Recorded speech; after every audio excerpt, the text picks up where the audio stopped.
The Mahabharata, the great epic of ancient India.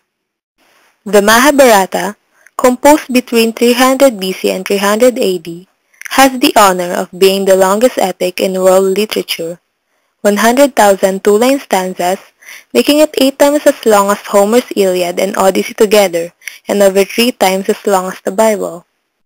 The work is divided into 18 books concerning an 18 war among 18 armies. The main narrative concerning the war is contained in the first 10 books. According to the Narasimhan version, only about 4,000 lines relate to the main story.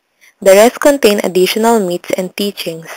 In other words, the Mahabharata resembles a long journey with many side roads and detours.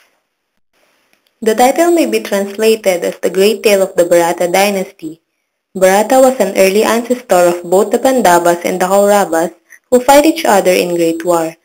But the word is also used generically for the Indian race, so the Mahabharata is sometimes referred to as the Great Story of India.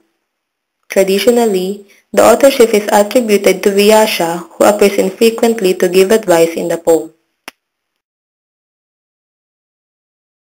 Vyasa, father of Pandu and Dhritarashtra.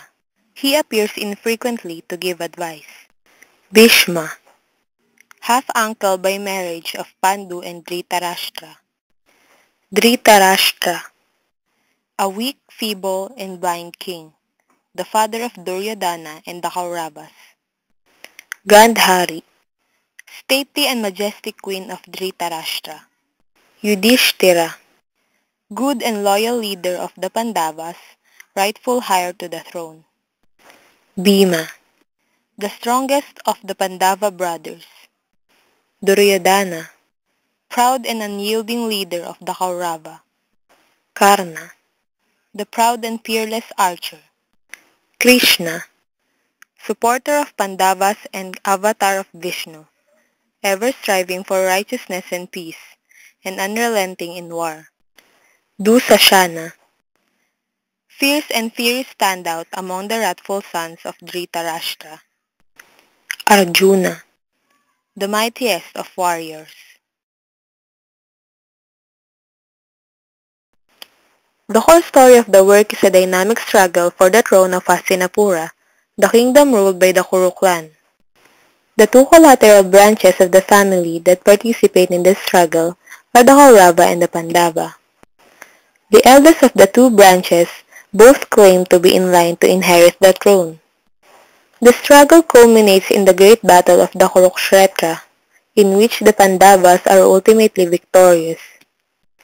The battle produces complex conflicts on kinship and friendship, instances of family loyalty, and duty taking precedence over what is right as well as the converse.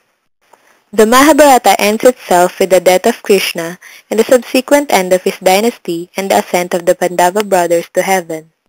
It also marks the beginning of the Hindu age of Kali, the fourth and final age of mankind, in which great values and noble ideas have crumbled, and man is heading toward the complete dissolution of right action, morality, and virtue. Surely, a man who meets with calamity as a result of his actions should not blame the gods, destiny, or others. Each of us receives the just results of our actions. There is no duty higher than the truth.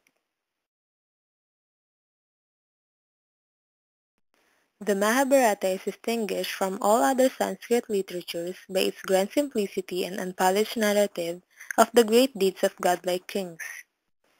The Mahabharata applies with greater force compared to the poems of Homer, indicating an encyclopedia of life and knowledge, such as lies beyond the bounds of actual experience, ancient and forgotten world, and a proud and noble civilization which has passed away.